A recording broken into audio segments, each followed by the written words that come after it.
était une fois une toute petite bonne femme qui vivait dans un tout petit appartement en haut d'un tout petit immeuble. Et un soir, qu'elle lisait son petit courrier avec ses tout petits pieds sur son tout petit tabouret.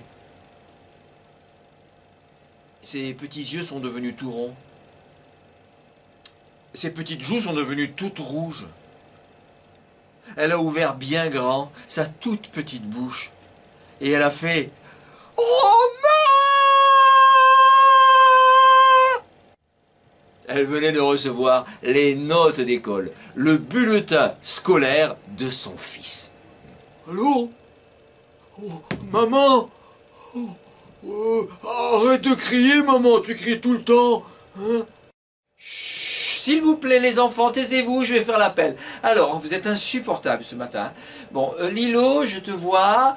Maëlle, présente. Anthony, oui. Jules, je t'entends, oui, mais je ne te vois pas. Ah, tu as changé de place. D'accord, mais tu te tais. Hein ? Bon, Romain, il était là ce matin, je l'ai vu. Notre bel autobus jaune nous emmène vers le zoo. Il fume, pétade, klaxonne.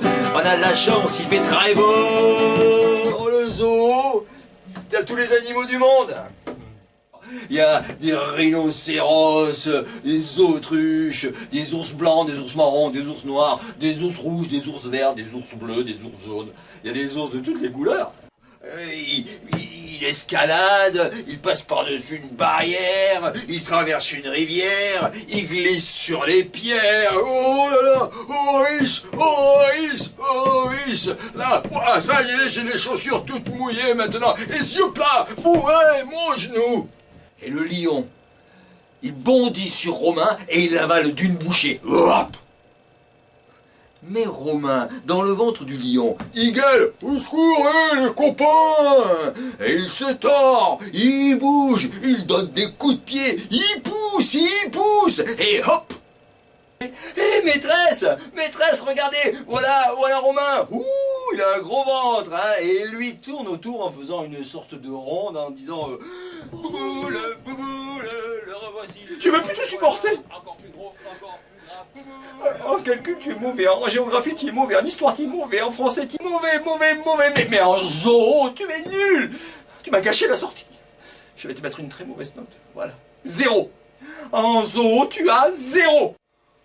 0 en zoo. Voilà. Va dire quoi, maman? Que fais-tu, mon garçon? Falsifier sans façon les notes de ta sœur. N'as-tu donc point de cœur? Jamais en ma présence tu n'agiras ainsi, car je suis le destin de ta sœur, son génie. Il prend son vélo, son VTT, et comme il ne sait pas où aller, il décide qu'il va aller tout droit. Tutut, tutut, font les voitures, les taxis. Oh, ça va, hein, je fais que passer. La rue est à toi, tu l'as acheté, hein? Alors qu'est-ce qu'il fait? Il fait quoi? Mais il te donne un grand coup de pied dans l'arbre, oui, hein? Ouais, allez, pour... Mes feuilles sont malades. Toi qui vas au-delà des 7 mers, demande à ton destin, ton génie, quel est le mal qui me ronge, et reviens me soigner. Notre roi va bientôt mourir, et pourtant il n'est ni vieux ni malade. Toi qui vas au-delà des 7 mers, demande à ton destin, ton génie, quelle malédiction pèse sur la ville, et reviens nous le dire. Et à dos d'aigle, crois-moi, on va vite. À dos d'aigle, crois-moi, on va loin. Oh, je vole! Pour que tout ça cesse, il suffit d'épouser une princesse. Moi j'épouse la princesse. Moi, une princesse... Renonce, mon garçon. Il en sera de toi comme de tous les autres. Pour pouvoir épouser ma princesse, ma fille, il faut deviner à quoi elle pense. La princesse apparaît à la fenêtre du palais. Elle chevauche un bélier avec de larges ailes. Mais que dit-elle? Un sorcier, couronne d'or sur sa vilaine tête, est assis sur le trône. Il se caresse une barbe longue, comme un serpent.